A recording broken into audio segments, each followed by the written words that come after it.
ஆற்றங்கரை ஓரமா ஒரு பெரிய மரம் இருந்தது. அதோட கிளைகள் நல்லா அடர்த்தியா, தண்டு நல்லா தடிமனா இருக்கும். அதில் நிறைய பறவைகள் வசித்து வந்தார்கள். நிறைய பழங்களும் நிழலும் தருவதால் விலங்குகளும் அதன் அடியில் ஓய்வெடுத்தார்கள். வாங்க பறவைகளே, இன்னைக்கு நிறைய பழங்கள் இருக்கு என்கிட்ட, சாப்பிடுங்க. ரொம்ப வெயிலா இருக்குல்ல, கொஞ்சம் ஓய்வு எடுத்துக்கோங்க.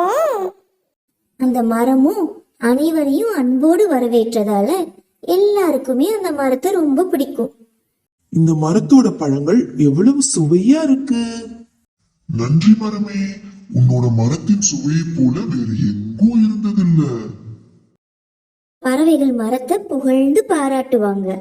யானைகள் கூட்டம் ஆற்றுக்கு தண்ணீர் குடிக்கிறதுக்காக வந்துட்டு அந்த மரத்துக்கு கீழே படுத்து ஓய்வெடுக்கும். இந்த மரம் இருக்கிறது எவ்வளவு வசதியா இருக்கு நம்மளுக்கு. நன்றி மரமே. இந்த புகழ்ச்சி எல்லாம் கேட்டு கேட்டு நாளாக நாளாக மரத்துக்கு கர்வம் வர ஆரம்பிச்சது.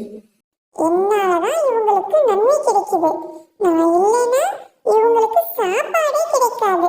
நான் சொல்றபடிதான் இனிமே இவங்க எல்லாருமே கேட்கணும் அப்படின்னு மரம் யோசிச்சது. எல்லாரையும் ஏதாவது சொல்லி திட்டிக்கிட்டே இருந்தது. ஏன் மரக்குத்தி, எதுக்கு இவ்வளவு ஓட்ட போட்டுக்கிட்டே இருக்க? போதும், போ இங்க இருந்து. அச்சச்சோ யானைகளே, எதுக்கு இந்த பக்கம் படுக்கிறீங்க? எழுந்துச்சு வேற பக்கம் போங்க. ஏன் பறவைகளே, இப்படி சாப்பிட்டுக்கிட்டே இருந்தீங்கன்னா பழமே இல்லாம என்னோட அழகே போயிடும்.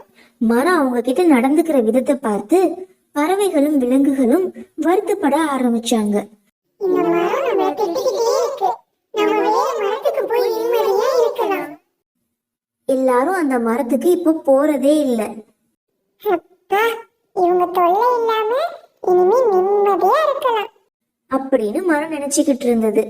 நாளாக நாளாக அந்த மரத்துல பூச்சி வைக்க ஆரம்பிச்சது. அது மரம் முழுவதும் பரவி மரத்தின் இலைகள் கீழே விழ ஆரம்பிச்சன. கடைசியா அந்த பெரிய மரமே பட்டு போச்சு.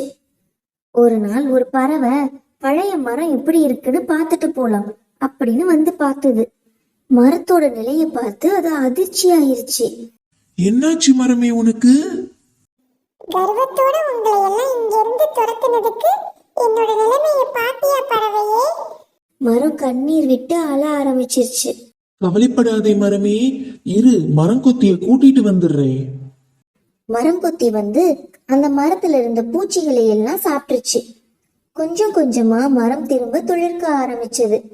பழைய நிலைமைக்கும் வந்துருச்சு.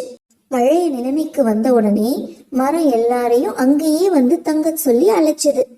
உங்களோட உதவிக்கு ரொம்ப நன்றி பறவைகளே.